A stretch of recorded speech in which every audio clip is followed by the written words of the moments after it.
कोणीतरी असं म्हटलंय, हाथी चले बाजार, कुत्ते भोके हजार. याचा अर्थ कितीही कुत्रे भोंकले तरी हत्तीला फरक पडत नाही. पण आपण असं इमॅजिन करूया की त्या कुत्र्यांची हत्तीची ओळख आहे, मग ते कुत्रे भुंकतील का? नाही भुंकायचे ना. तसंच काय झालं आपल्या महाराष्ट्रातील विधानसभेमध्ये काँग्रेसचे विधिमंडळ पक्षाचे नेते विजय वडेट्टीवार असं म्हणाले राम मंदिर चोरीवरून.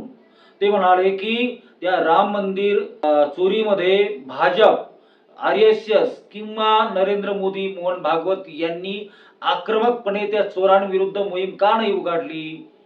त्यांनी असा संशय व्यक्त केला की कदाचित त्या चोरांना BJP, नरेंद्र मोदी, RSS हे सगळे ओळखत आहेत, श्रीराम मंदिर ट्रस्टचे लोक सुद्धा ओळखत आहे आणि म्हणून ते गप्प आहे. आणि मग त्यांनी अटल बिहारी वाजपेयी यांचं एक उदाहरण दिलं.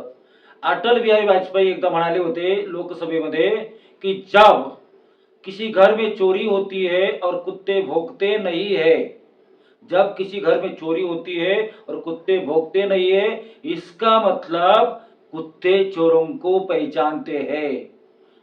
ह्या राम मंदिर चोरीमध्ये असं काही तर नाही ना, म्हणजे भाजप आणि ते चोर साटलोट